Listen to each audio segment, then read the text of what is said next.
Friends, welcome to my YouTube channel. आज आपका जो लेक्चर है वो है लेक्चर नंबर 3। लेक्चर नंबर 2 तक हम लोगों ने क्या पढ़ लिया था? रिलेशन पूरा का पूरा पढ़ लिया था। इक्विवेलेंस रिलेशन की प्रॉपर्टी पढ़ ली थी, जो कि आपके सिलेबस का एक पार्ट था। पॉइंट ही लिखा था इक्विवेलेंस रिलेशन, ठीक।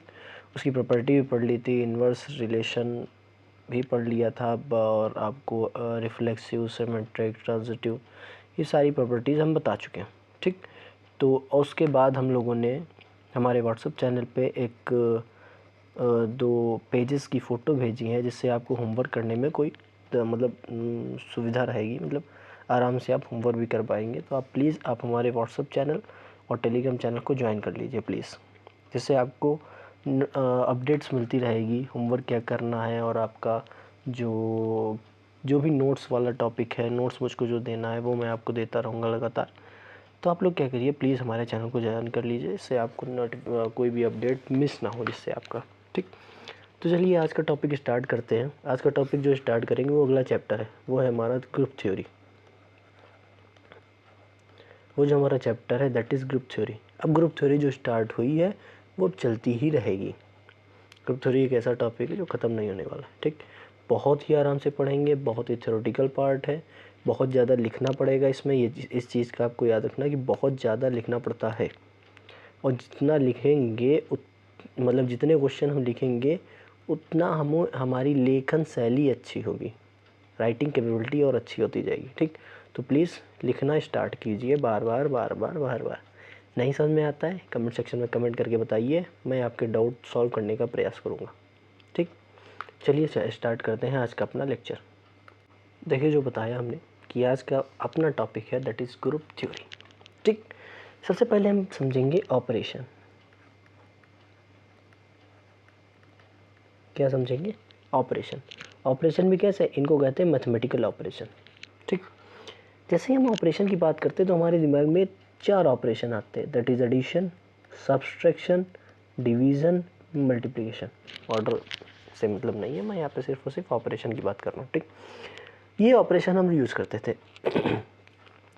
जैसे हम लोग पढ़ते थे फिज़िक्स में आती थी फंडामेंटल फिजिकल क्वांटिटीज़, वो 7 थी लेंथ और current, mass, intensity of light, ये सब क्या थी? ये सब उनकी फंडामेंटल क्वांटिटीज़ थी। इन फंडामेंटल क्वांटिटीज़ से ही हमको क्या निकालते थे? Derived quantities.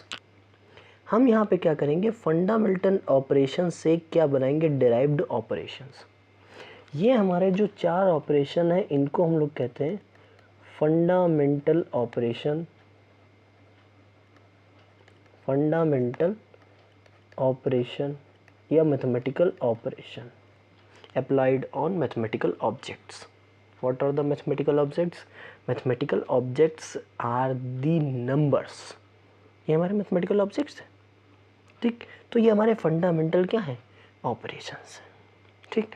इन 2 को, इन 3 को, इन चारों को मिक्स करने के बाद यदि कोई हम ऐसा ऑपरेशन बना लें तो उस ऑपरेशन को हम कहेंगे डिराइव्ड ऑपरेशन, जो हमने डिराइव्ड किया है, बनाया है। Such that we have a star operation that will be anything, such that when we apply star operation between two numbers we obtain a plus b minus ab plus a plus b divided by ab। ये हमारे पास एक operation है जिस operation का नाम है star operation, और ये वाला जो ऑपरेशन है, ये वाला जो ऑपरेशन ये वाला जो ऑपरेशन है, ये ऑपरेशन हमारे पास क्या ऐसा है? ये ऑपरेशन हमारे पास है आपका कि ये ऑपरेशन हमारे पास है कौन सा ऑपरेशन? आपका डिराइव्ड ऑपरेशन। ये ऑपरेशन हमारे पास कैसा ऑपरेशन है? That is derived operation. क्यों है डिराइव्ड ऑपरेशन? भाई ये भी तो पता होना चाहिए डिराइव्ड ऑपरेशन क्यों है। क्योंकि यहाँ पे एडिशन भी आ रहा है, सब्सट्रैक्शन भी आ रहा है, फंडामेंटल ऑपरेशन है, और आपका मल्टीप्लिकेशन भी आ रहा है, और आपका डिवीज़न भी आ रहा है। जब कभी भी फंडामेंटल ऑपरेशन से, या फंडामेंटल ऑपरेशन ही, ऐसा नहीं कहेंगे फंडामेंटल ऑपरेशन, से या फंडामेंटल ऑपरेशन ही, मतलब चारों फंडामेंटल ऑपरेशंस में को मिलाकर एक नया ऑपरेशन बनाया जाएगा, तो उसको हम कहेंगे क्या, डिराइव्ड ऑपरेशन। तो हम देख रहे हैं ऑपरेशन हमेशा किस में लगता है, बिटवीन टू मैथमेटिकल ऑब्जेक्ट्स। किसके बीच में लगता है, बिटवीन टू मैथमेटिकल ऑब्जेक्ट के बीच लगता है या नहीं लगता है। जब दो मैथमेटिकल ऑब्जेक्ट के बीच में आपको वो मिलता है कि ऑपरेशन लगाने पे कोई ना कोई पर्टिकुलर वैल्यू मिलती है, तो मैं ये नहीं कह सकता हूँ कि एक ऑर्डर्ड पेयर लिया और एक ऑपरेशन लगाया और वो वैल्यू किस में दे रहा है, जाके किसी तीसरा नंबर दे रहा है, मतलब कोई नंबर दे रहा है और वो सी कहाँ है, कहीं ना कहीं जा रहा होगा किसी न किसी सेट में। अगर हम ये कह दें कि जो ए है वो भी किसी न किसी रियल नंबर का है, होगा ही भाई, बी भी कोई ना कोई रियल नंबर है, तो इनके बीच में चाहे जो ऑपरेशन लगे ये हमेशा कोई ना कोई ऐसा सी देंगे जो रियल नंबर में होगा, कोई ना कोई ऐसा सी देंगे जो रियल नंबर में होगा। हम बाइनरी ऑपरेशन की आपको डेफिनेशन बनाना सिखा रहे हैं सर, देखिए कितनी प्यारी चीज़ है डेफिनेशन, मज़ा आ जाएगा आपको देख के। ठीक, तो मैं कह रहा हूँ मैंने एलिमेंट आर से ही लिया, पहला वाला, फिर मैंने एलिमेंट आर से ही लिया, from this set we obtain order pair. मैं क्या कर रहा हूँ, यहाँ से एक ऑर्डर पेयर को गेन कर रहा हूँ, मैं ऑर्डर पेयर एक उठा रहा हूँ। जैसे ही मैंने यहाँ से एक ऑर्डर पेयर उठा लिया, वैसे ही मुझे पता चला कि भाई साहब हाँ मेरे पास तो एक ऑर्डर पेयर है जिसका नाम क्या है, ए कॉमा बी, पहला एलिमेंट और दूसरा एलिमेंट। जैसे ही मुझे पता चला इस पे एक ऑर्डर पेयर है, वैसे ही मुझे पता चला कि यहाँ पे अगर ऑर्डर पेयर है तो मैं एक काम कर सकता हूँ, मैं यहाँ पे एक ऑपरेशन लगा सकता हूँ ओ, सच दैट, ऐसे कि ओ क्या होगा, मेरा एक फंक्शन होगा, ओ क्या होगा, मेरा एक फंक्शन होगा कि वो फंक्शन की तरह बिहेव करेगा, ऐसे करेगा कि कि कि कि ये टेंड करेगा, सॉरी कि ये इमेज देगा। वो देगा भी कहाँ पे, ऑपरेशन लगाने के बाद जो इमेज आएगी हमारे पास वो भी कैसी आएगी, रियल नंबर आएगी, इसलिए वो देगा भी तो देगा, वो हमेशा कहाँ देगा, रियल नंबर में ही देगा। That C result we obtained, that is always the member of R, that is always a member of R। ये होती है आपकी क्या, बाइनरी ऑपरेशन। ये क्या है, बाइनरी ऑपरेशन। जैसे हम लोग पढ़ते थे, एक मैं पेज ले रहा हूँ छोटा सा, उसमें बताता हूँ। जैसे हम लोग फंक्शन पढ़ते थे, FN बराबर क्या लेते थे, हाईएस्ट कॉमन, सॉरी हाईएस्ट की स्पेलिंग ही गलत लिख दी मैंने, सॉरी हो जाता है मुझसे हो जाता है, किसी सोचा है ना, highest prime factor of n। मैं ये कह देता हूँ कि highest prime factor of n, कह देता हूँ कि हाईएस्ट प्राइम फैक्टर है किसका, n का। अब जैसे ही मैंने कह दिया कि यहाँ पे कोई ऑपरेशन लगा है, क्या यहाँ पे कोई ऑपरेशन लगा है, ये फंक्शन है, ये तो एक फंक्शन है ना, तो मैं कह देता हूँ fn भी क्या है, f कोई ऐसा फंक्शन है जो ऑपरेशन o को डिनोट करता है, और वो ऑपरेशन क्या है, दो एलिमेंट्स के बीच का ऐसा ऑपरेशन है जो दो एलिमेंट्स को कुछ इस तरीके से ऑपरेट करा लेता है, कुछ भी तरीके से इस पर्टिकुलर तरीके से क्या करा लेता है, ऑपरेट करा लेता है। ठीक, अब जब इस तरीके से जब वो ऑपरेट करा लेता है तो ये फंक्शन का कोई ना कोई आउटपुट ही तो आएगा, क्योंकि ऑपरेट करने के बाद कोई ना कोई पर्टिकुलर वैल्यू देगा ही सी। वो सी क्या होगा, कोई ना कोई रियल नंबर होगा, क्योंकि हम लोगों ने बचपन में पढ़ा था जब भी दो रियल नंबर्स के बीच में ऑपरेशन लगाते हैं तो हमारे पास कोई ना कोई सी रियल नंबर आता ही है। तो हम ये कह सकते हैं ना कि कोई ना कोई ऑर्डर पेयर आएगा जिनके बीच में ऑपरेशन फंक्शन वाला लगाएगा और सी कोई इमेज दे के चला जाएगा। ये तीनों क्या होंगे, रियल नंबर के ही मेंबर होंगे, बिलोंग करेंगे। इसका मतलब ये कहीं ना कहीं बाइनरी, ये कहीं ना कहीं फंक्शन को डिनोट करते हैं। तो binary operation is a function.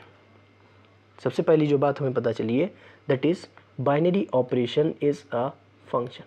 सबसे पहले लिखेंगे, क्या लिखेंगे, a binary operation, a binary operation,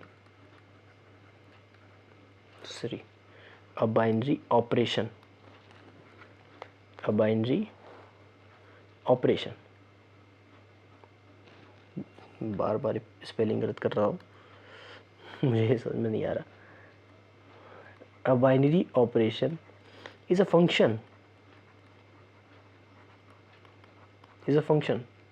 on, एक फंक्शन है, या मैं सीधा कह दूँ रिलेशन, कोई दिक्कत नहीं, ऑन अ सेट जी, एक जी सेट पे क्या है, फंक्शन। ऐसे है is such that star B operation such that G cross G tending towards G, such that G cross G tending towards G, as A is member of G, B is member of G, and A operation B is also member of G. Then we say that star, then this dot is a binary operation on G. तब ये जो star होगा वो क्या होगा, binary operation होगा, वो भी किसका होगा, वो होगा जी का। बाइनरी ऑपरेशन किसका होगा, वो होगा, मतलब वो किस पे होगा, वो होगा जी पे, किस पे होगा, जी सेट पर होगा। ठीक, अब हमने बात तो कर ली है बाइनरी ऑपरेशन की, ये अच्छा सा आपको डायग्राम समझ में आ जाएगा जो बहुत ही इंपॉर्टेंट है, फंडामेंटल ऑपरेशन और डिराइव्ड ऑपरेशन। इसके बाद हम लोग टॉपिक पे बात करेंगे, दैट इज़ क्लोजर प्रॉपर्टी। कैसी प्रॉपर्टी है, मैं इंक चेंज कर लेता हूँ थोड़ी सी। हमारे पास जो प्रॉपर्टी है that is closure property. Closure property क्या कहती है, यह बताती है कि जब कभी भी हम, सुनिएगा आराम से सुनिएगा, बहुत इंपॉर्टेंट है ये, when A is member of G comma B is member of G, if नहीं टेक लिख लो, ये भी हटाओ, ये भी हटाओ, हाँ लैंग्वेज थोड़ी डिस्टर्ब हो जाएगी। If A is member of G, B is member of G, and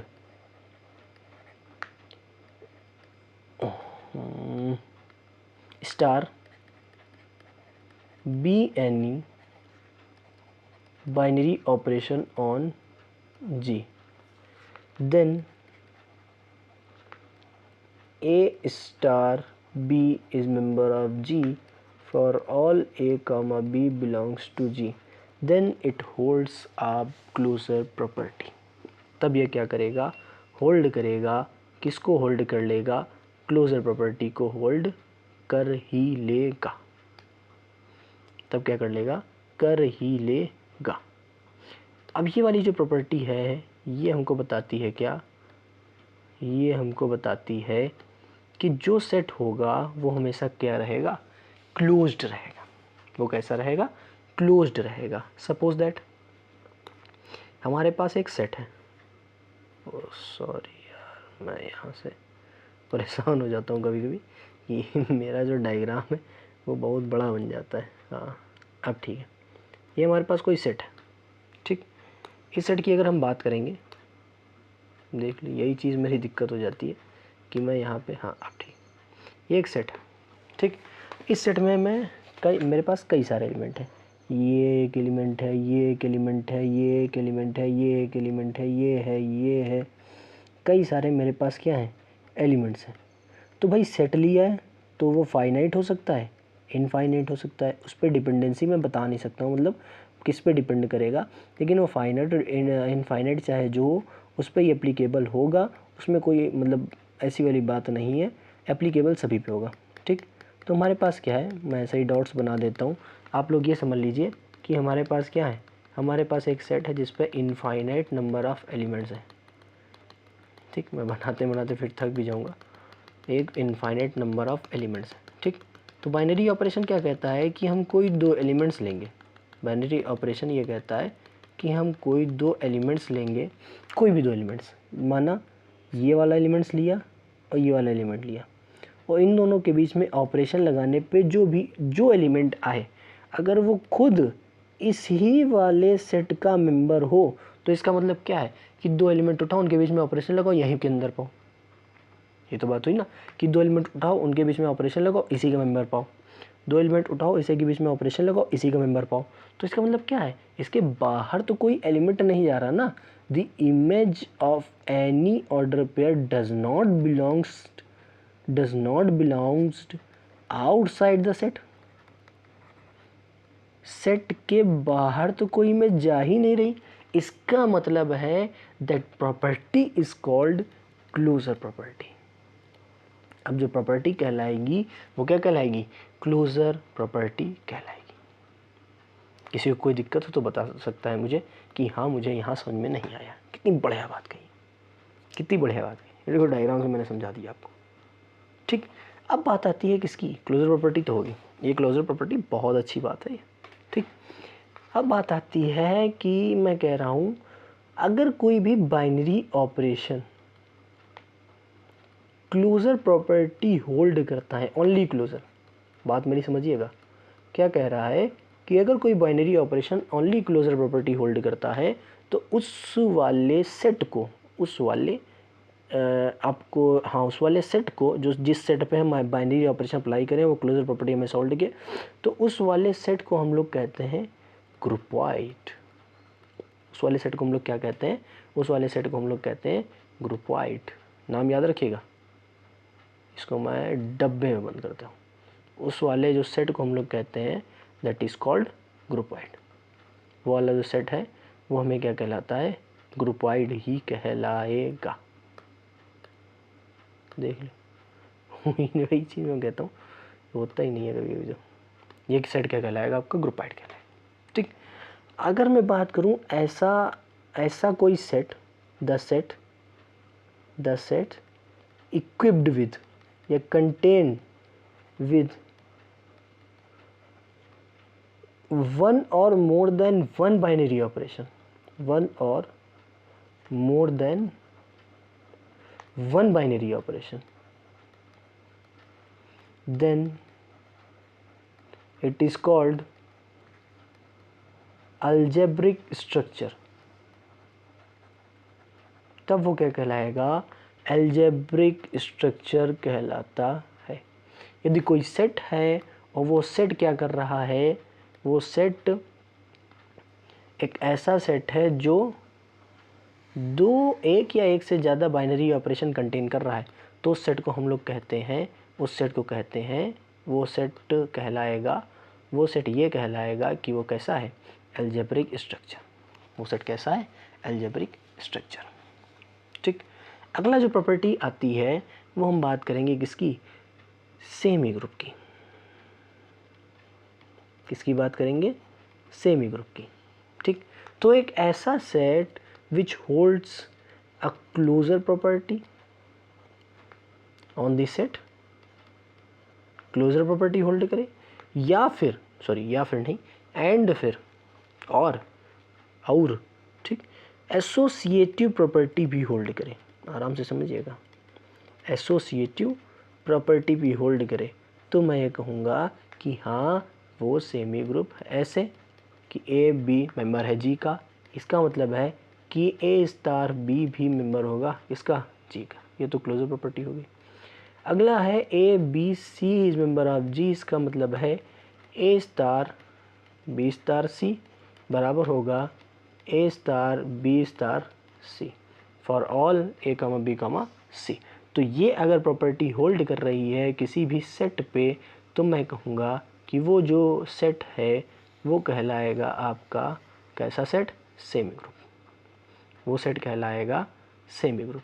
अब देखिए सेमी ग्रुप आ गया, कितनी बढ़िया बात आई कि नहीं। अब ये हो गया सेमी ग्रुप। अब कल हम लोग जो स्टार्ट करेंगे, कल हम लोग जो बताएंगे वो हम लोग बताएंगे आपके लिए क्या, वो हम लोग बताएंगे आपको, बहुत इंपॉर्टेंट है वो तो बहुत इंपॉर्टेंट है, दैट मोनाइड और ग्रुप। मोनाइड बहुत इंपॉर्टेंट है, ग्रुप बहुत इंपॉर्टेंट है, जो ग्रुप थ्योरी के लिए इंपॉर्टेंट है। ये ग्रुप थ्योरी नाम ही है इसका। तो ये थ्योरी आपको थोड़ी सी पता होनी चाहिए। मैंने आपको आज इसीलिए ऐसे समझाया है। अब आपसे अनुरोध करता हूँ, प्लीज़, आप लोगों के लिए मेहनत कर रहा हूँ, तो आप लोगों से एक रिक्वेस्ट है, अगर आप लोग चैनल पे नए हैं तो प्लीज़ चैनल को सब्सक्राइब कर लीजिए और बेल आइकन को दबाना ना भूलिए, और अपने दोस्तों के साथ इसको शेयर करते रहिए, जिससे मैं ऐसे ही कंटेंट रोज़ डेली और भी डालता हूँ और मुझे भी इनकरेज होने का कॉन्फिडेंस मिले। ठीक, तो मिलते हैं अगली क्लास में, तब तक के लिए गुड बाय, थैंक यू।